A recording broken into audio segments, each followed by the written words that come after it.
오늘은 여러분들 말씀드렸다시피 이제 마가복음 드디어 마지막 시간이에요.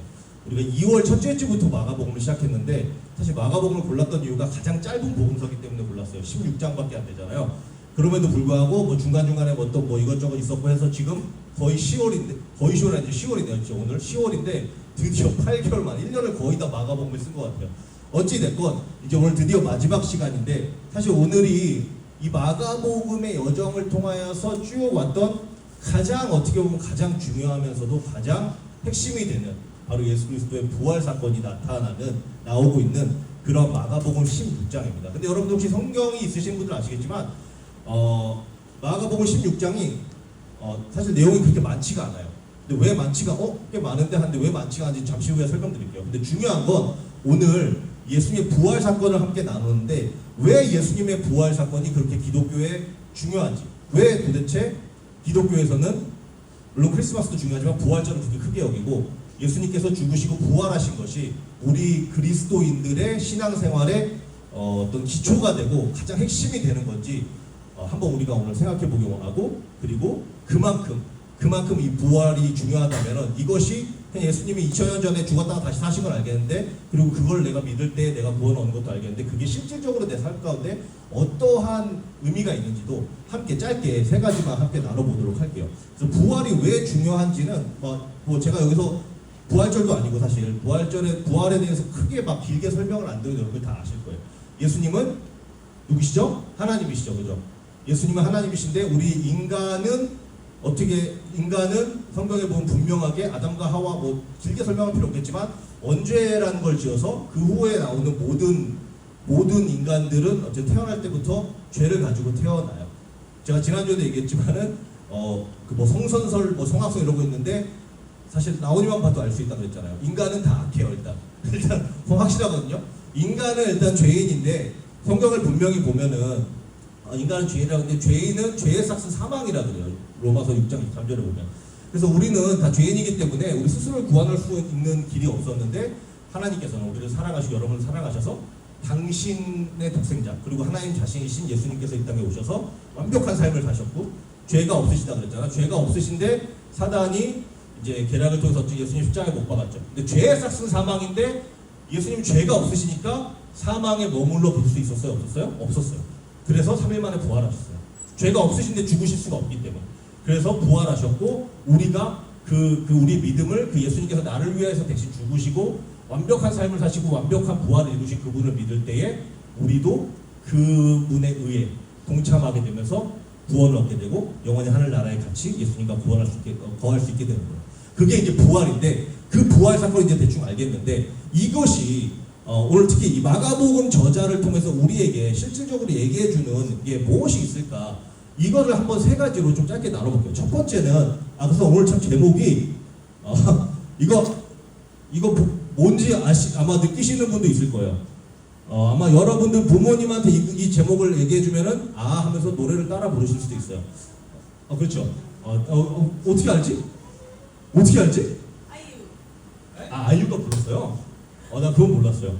이게 이제 실제로 가수가 부활이에요. 밴드인데 옛날 밴드인데 뭐 저분들을 그 PPL을 하러 나온 건 아닌데 어쨌든 네버엔딩 스토리라는 이제 노래도 있어요. 근데 제가 이 제목을 고른 이유가 있어요. 케냐에서 골랐는데 끝날 때 왜 제가 이 제목을 이렇게 골랐는지 한번 여러분이 스스로 알게 될 수 있을 겁니다. 그래서 한번 세 가지를 나눌 텐데 오늘 부활 사건을 통해 세 가지 나눌 때 첫 번째는 부활 사건, 이 마가복음 16장에서 얘기해주는 부활 사건에서 우리에게 얘기해주는 첫 번째는 이 부활은요 역사적인 실제 사건이라는 거예요. 이게 1절에서 6절을 보면 알 수 있거든요. 그래서 1절에서 6절 우리가 한번 함께 읽어보면서 오늘 또 길지 않을 거예요. 한번 읽어보면서 그리고 한번 차근차근 가볼게요. 제가 읽어드릴게요. 안식일이 지남에 막달라 마리아와 야고보의 어머니 마리아와 또 살로메가 가서 예수께 바르기 위하여 향품을 사다 두었다가 안식 후 첫날 매우 일찍이 해 돋을 때에 그 무덤으로 가며 서로 말하되 누가 우리를 위하여 무덤 문에서 돌을 굴려주리오 하더니 눈을 들어본즉 벌써 돌이 굴려져 있는데 그 돌이 심히 크더라. 무덤에 들어가서 흰 옷 입은 한 청년이 우편에 앉은 것을 보고 놀라며 천사여 청년이 이르되 놀라지 말라. 너희가 십자가에 못 박히신 나사렛 예수를 찾는구나. 그가 살아나셨고 여기 계시지 아니하니라. 보라 그를 두었던 곳이니라. 자, 여기서 우리가 알 수 있는 몇 가지 사실이 있는데요. 이 부활 사건은요, 그냥 기독교가 만들어낸 어떤 소설이 아니라는 게 여기서 확실히 증명이 되는 거예요.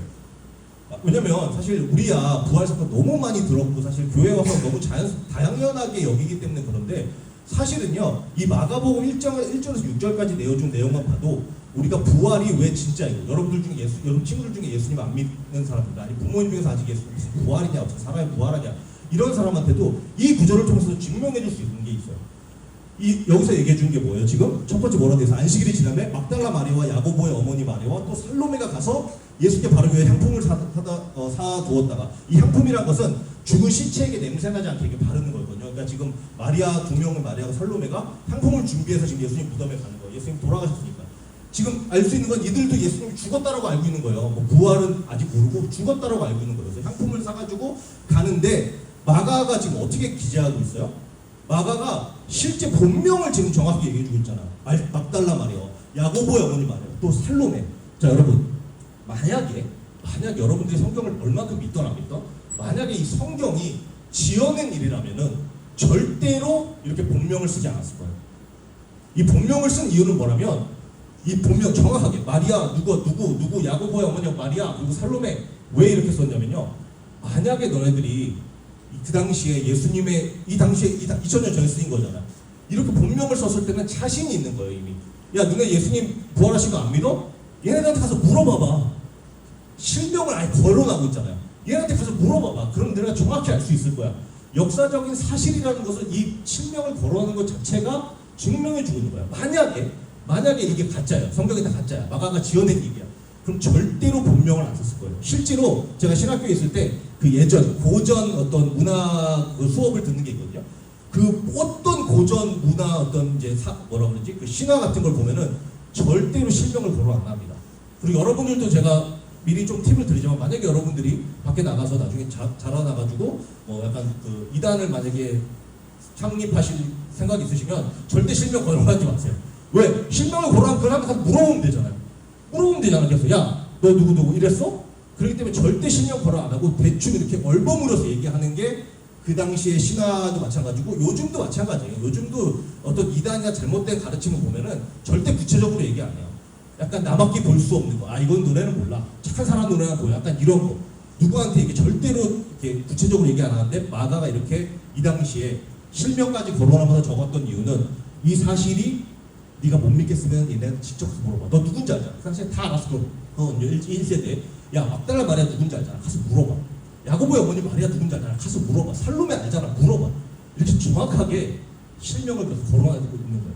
즉, 이 사건은, 역사적 사건은, 부활 사건은 실질적으로 역사로 증명되고 있다는 거예요. 단순히 네가 믿음으로 그냥 믿어. 예수님 부활했으니까 믿어. 이게 아니라 실질적으로 역사 사건이라는 것을 증명해주고 있는 구절이 사실 이 마가복음 처음 시작 구절이에요. 근데 중요한 건 이 사람들도 지금 예수님 죽었다고 믿은 것 같아요. 향품을 사다 두었대요. 근데 이 사람들이 죄송한데 준비성이 조금 부족했던 것 같아요. 왜냐면 향품은 준비했는데 돌 굴릴 사람들은 준비 안 한 것 같아요. 그렇죠? 보면은 그렇죠. 무덤으로 갔는데 서로 말하는데 아이고 누가 우리를 위해서 무덤문을 돌을 굴러주려 하더니, 향품까지 준비성을 좋았는데 가서 그 당시 돌이 한 5피트, 그러니까 피트라고 조용히 한 이 정도 되고 돌이 이제 그 지름이 그래서 꽤 커요. 그래서 그 돌을 굴리려면 절대 여자 3명이서 굴릴 수가 없었어요. 남자가 적어도 한 12명 정도는 있었어야 돌을 굴릴 수 있었다라고 학자들이 얘기하거든요. 돌 굴릴 사람들은 아직 준비 안 한 것 같아요. 어쨌든 갔는데 어떻게 돼 있어요? 눈을 들어보니까 이미 돌이 굴러져 있었고, 이미 돌이 굴러져 있었고 그 돌이 심히 크더라다니면서 그 안에 흰 옷 입은 한 청년이 우편에 앉은 것을 보고 놀라요. 자, 여기서 이 말하는 흰 옷 입은 청년은 그냥 어떤 한 청년이 있었는데 하얀색 옷을 입었다는 게 아니라 천사를 얘기해주고 있어요. 근데 여러분들 성경에서 천사들이 꽤 많이 등장하거든요. 몇 번 등장해요. 그런데 제가 장담할 수 있는 거는 이 천사들은 정말 특별할 때만 등장하긴 해요. 막 많이 등장하는데 아무 때나 등장하진 않잖아요. 특별한 사건이 있을 때만 등장해요. 특히 예수님이 처음에 이 땅에 오실 때, 그죠? 마리아에게 나타나가지고 말씀하잖아요. 천사가. 근데 그때 얘기했던 이 천사랑 지금 얘기했던 천사랑은 저는 톤이 완전 달랐을 것 같아요.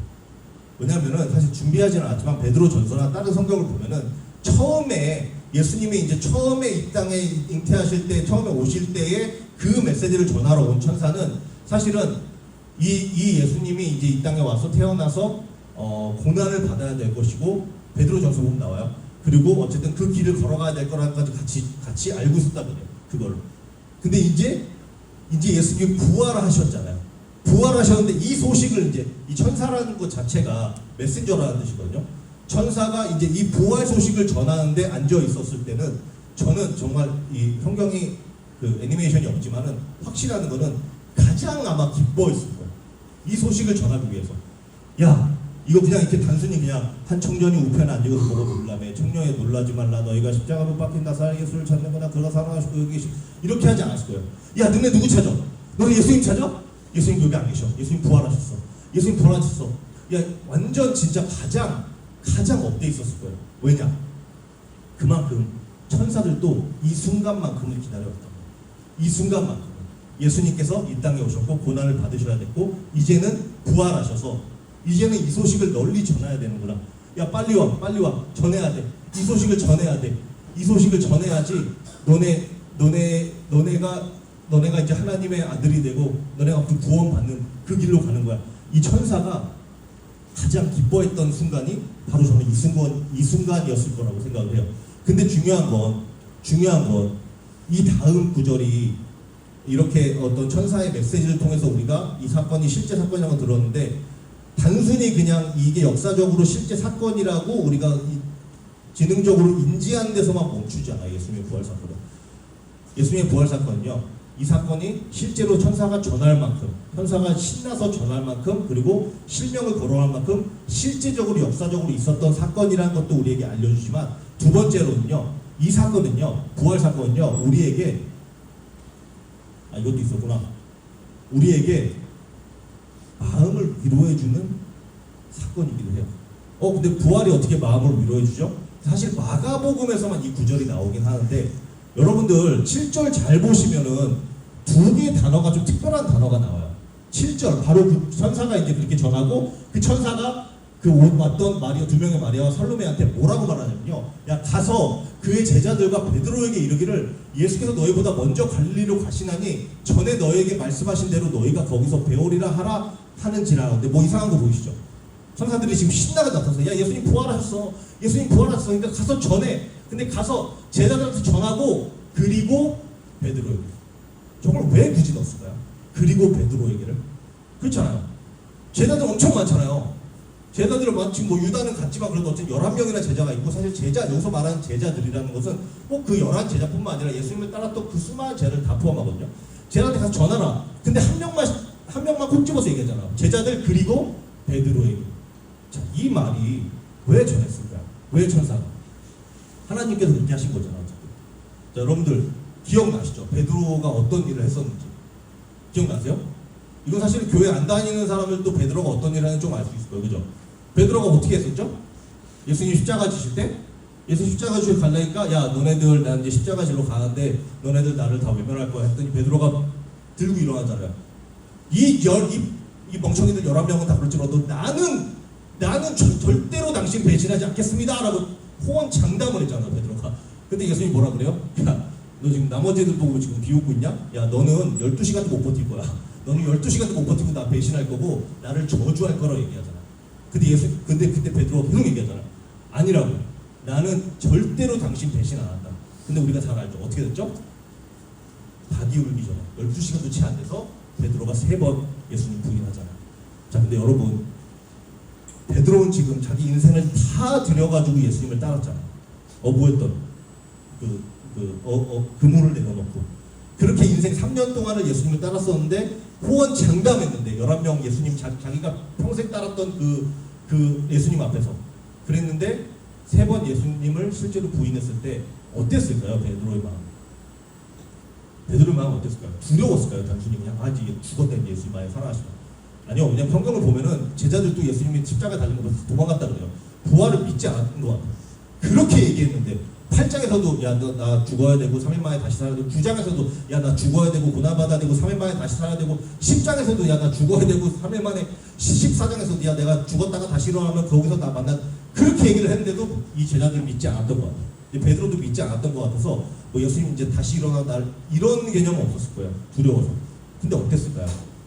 자신이 평생 그렇게 따르고 사랑했던, 그리고 자신을 사랑해줬던 그 예수님을 배신했을 때 아마 그 자존감이 완전히 무너졌을 거예요. 베드로는 완전히 무너져서 이제는 자기는 뭘 해도 아무것도 안 될 것 같고, 이제는 그냥 다 끝난 것 같고, 이제는 내가 뭘 할 자신도 없고, 그렇게 장담을 했다가 넘어졌는데 이제는 다시 회복의 길은 없다라고 아마 생각했을 거예요.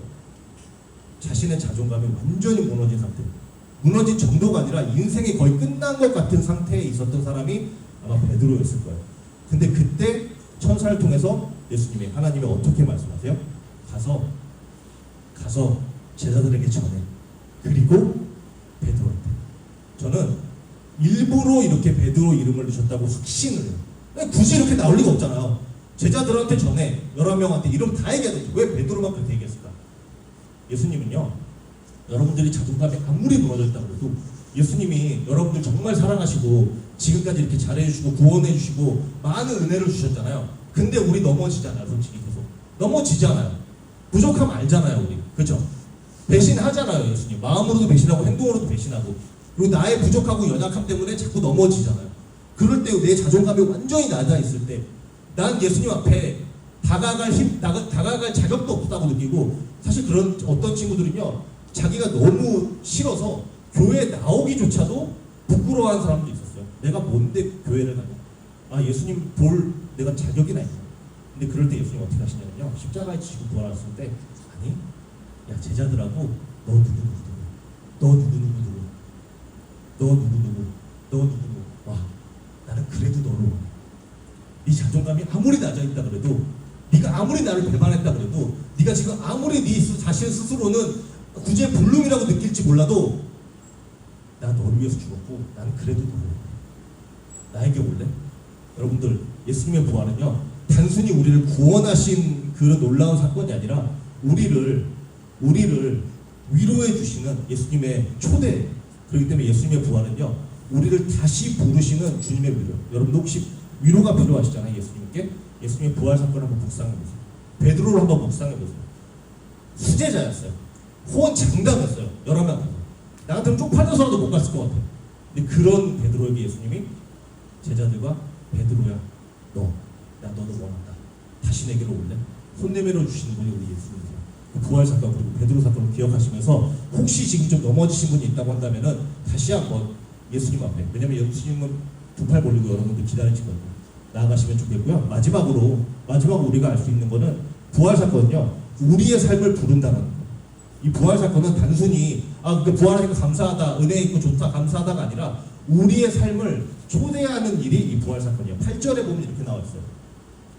8절에 보면, 자, 근데 7절, 그 전에 7절에서 분명히 천사가 그랬잖아요. 야, 가서 그 제자들과 베드로에게 전하라. 예수께서 다시 사셨다. 전하라. 그리고 갈릴리에서 다시 만나겠다고 전하라. 예수님 무덤에 머물러 계시지 아니고 다시 사셨다. 가서 전해. 라고 분명히 얘기했는데 8절에 보면요, 어떻게 돼 있어요?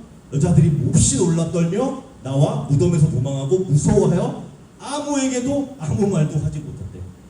가서 전하라 그랬는데 천사가 무서워서 아무 말도 못 전했대요. 자, 여러분, 근데 여러분 성경책 나중에 보시면 알겠지만 마가복음이 이렇게 끝나요. 마가복음 8절에서 이렇게 끝나요. 아닌데요? 선생님 9절부터 21절까지 있는데요. 근데 9절부터 21절은 사실은 원래 마가가 쓴 마가복음에 속해 있진 않아요. 그래서 아마 여러분 성책 보시면은 9절부터 21절까지는 어떠한 예전 고대 문서에는 적용되지 않은 이런 식으로 그런 식으로 써 있거든요. 9절부터 21절까지는 나중에 이렇게 끝나면서, 나중에 이제 어떤 그 당시에 있었던 학자들이나 그 예수님 제자들이 너무 어이없게 끝나니까, 이렇게 끝나버리니까 복음서가, 그러니까 이제 마태복음, 누가복음, 요한복음을 좀 썸머리 해가지고 집어넣은 내용이 9절에서 21절이에요. 그래서 실질적으로는 마가복음은 8절에서 끝납니다. 너무 이상하잖아요. 어떻게 이게 끝나? 못했더라.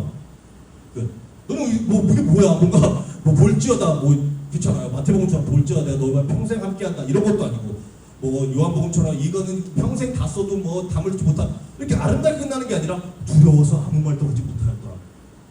종료. 그죠? 이게 좀 웃기잖아요. 근데 왜 그랬을까? 한번 생각해 볼 수 있어요. 왜 그랬을까? 왜 마가복음이 이렇게 끝날까? 근데 여러분 잘 생각해 보면은 마가가 이런 일을 정말 많이 합니다. 마가복음 4장에서도 보면은 이런 일이 있었잖아요. 이거 영어로 이제 이렇게 된 거고, 마가복음 4장에서 보면 그 기억나시죠? 예수님이 그 바다 풍랑과 파도를 잔잔해 사실 그 사건 생각나시죠? 그러면서 두려워하면서 제 아들이 뭐라 그래요? 도대체 이 사람 누구냐? 그가 누구이길래 바다와 바람도 순종하는가 하였더라. 도대체 누구야 이 사람? 누구이길래 바람과 바다도 순종해? 그랬으면 그 다음에 답을 해줘야 될 거 아니에요? 누구이신지. 근데 5장 바로 그 다음 절에 5장 1절에 어떻게 생긴지 아시죠? 예수께서 바다 건너편에 거서, 그러니까 마가는요 질문 던진 다음에 답을 안 해줘요. 바로 넘어가 버려요. 이게 마가가 잘 쓰는 어떤 기법인데요. 이것뿐만 아니라 나중에서도 이거 도대체 이자가 누구이길래 죄를 용서하느냐 해놓고 다른 스토리를 바로 넘어가 버려요. 왜 그럴까요? 왜 마가는 이렇게 이런 기법으로 사용하고 있을까요? 그건요, 마가는요 이 질문을 던져놓고서 그것을 글로 설명하기보다 여러분들이 스스로 그 답을 찾아가기를 원했습니다.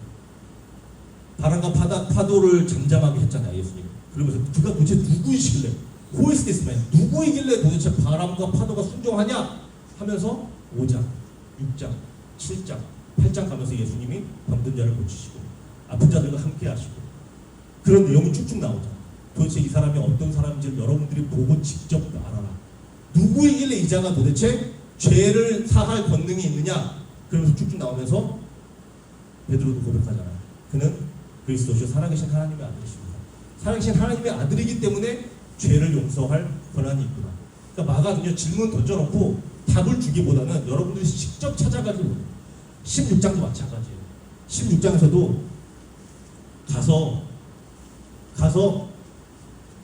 가서 전하라. 가서 예수께서 다시 살았다고 전하라 해놓고서 이 여자애들은 아무 말도 못했잖아요. 그러면 누가 전해야 될까요? 그럼 하고 싶은 말이 뭘까요? 여기서 마가가 가서 전하라 그랬는데 아무 말도 못했대요, 여자들은. 그렇다면 이제 누가 도대체 이 소식을 전해야 할 거지? 이거를 마가는 지금 여러분들로 하여금 생각하게 하기를 원하기 때문에 이렇게 8절에서 끝나는 거예요. 누굴까요? 답은 뻔하죠. 바로 우리예요. 바로 우리. 마가는요 일부러 이렇게 끝내는 거예요. 누가 이 소식을 전할 것인가? 누가 예수께서 부활하시고 다시 사셨다는 이 메시지를 전할 것이냐? 여자들은 무서워서 아무 말도 하지 못했대요. 그럼 누가 도대체 이 소식을 전하지? 바로 너, 바로 우리. 네가 바로 가서 전하라. 너 누구누구야? 네가 이 부활 소식을 들었다면 이제는 네 차례다. 네가 가서 전해야 된다. 이 스토리는 never ending 스토리예요. 절대 끝나지 않을 스토리예요. 2000년 전에 단순히 여자들이 전해서 끝난 게 아니라 누가 소식을 전하냐? 여자들은 무서워서 침묵했대요. 그럼 이제는 우리가 나아가서 이 부활 소식을 전해야 됩니다. 그게 예수님이 우리에게 하시고 싶은 말씀이고, 그래서 마가는 이렇게 8절에서 그냥 뚝 끝내고 있는 거예요. 자, 이 부활 사건 세 가지 오늘 함께 나왔어요. 세 가지. 부활 사건은요, 첫 번째는 역사적인 사건이에요. 꾸며낸 이야기가 아니라는 거예요. 여러분들 혹시라도 지금도 주위에서 아니면 가족이나 뭐 친구 중에 무슨 사람이 어떻게 부활을 해 하시는 친구도 있다면은 이 사건은 역사적인 실제 사건이라는 것을 알려주세요. 그리고 두 번째로는 이 부활 사건은 우리의 마음을 위로해요. 실패한 우리를 다시 불러일으키시면서 네가 아무리 나를 배반하고 네가 아무리 무너지고 넘어지고 네가 아무리 실패해도 나는 그래도 너를 원하고 그래도 너를 사랑한다. 제자들과 베드로, 그 두 글자, 그리고 베드로, 그리고 누구누구, 그리고 여러분들 이름을 넣어서 한번 생각해 보세요. 예수님은 그리고 너 그냥 단순히 믿음 좋은 우리 학생들만 아니라 믿음 좋은 교사들은 아니라 그 교사들 그리고 너 그 학생들 그리고 누구 너를 그래도 원한다. 예수님 앞에는요 아무도 부족한 사람이 없습니다. 누구든지 예수님의 품에는 안기면 됩니다. 우리를 위로하는 메시지가 부활의 메시지고, 마지막은 우리의 삶을 부른다 그랬어요. 부활 소식을 전하는 삶으로 우리를 부르시는구나. 누가 가서 이 부활 얘기를 전할 것이냐? 바로 너. 자, 이번엔 추석이잖아요. 추석 연휴 일주일 동안 한번 잘 생각해 보세요. 여러분들 믿음 아마 그 담대함을 주실 거예요. 여러분 이번 추석 동안에 뭐 꼭 누구한테 가서 전화하고 노방종 나가라는 말 아니에요. 하지만은 뭐 만약에 가족을 만나시거나 친구를 만난다거나 아니면 뭐 집에 혼자 있더라도 뭐 SNS도 좋고, 누가 이 일의 소식을 전할 것이냐? 예수께서 다시 사셨고 죽으시고 3일 만에 부활해서 다시 사셨고 우리가 그분을 믿을 때에 구원을 얻고 영생을 얻고 영원히 함께 산다는 메시지를 누가 전할 것이냐? 바로 여러분. 여러분들이 이 부담을 가지셨으면 좋겠어요. 저를 포함해서. 그게 제가 케냐를 가는 이유예요. 누가 가서 전할까? 제가 가겠습니다. 예수님께서 부활하셨고 이 복음만이 나에게 가장 필요하고 내가 붙들어야 할 복음이라는 것. 그러기 때문에 가는 거예요. 가면 싫어요. 저 세상에서 제일 싫어하는 게 벌레고 더운 거고, 이거 주한에서 미안한 게 좀 흑인이에요. 그렇지만 그래도 가요. 왜? 누가 전하지? 이 복음 누가 전하지? 부활 사건 누가 전하지? 제가 전하고. 예수님 저 여기 있습니다. 제가 가겠습니다. 이 부활 사건은 그래서 우리에게는 여러분들의 삶을 변화시키는 사건이고, 여러분들의 삶에서 가장 중요한 사건이고요. 크리스마스 가장 행복하고 기쁜 시간이지만 사실은 부활, 예수 그리스도의 부활절, 부활이야말로 우리를 변화시켜 놓는 참된 역사적 실제 사건이 됩니다. 그래서 우리가 같이 찬양하고 마칠 텐데요. 좀 전에 불렀던 찬양이에요. 살아계신 주.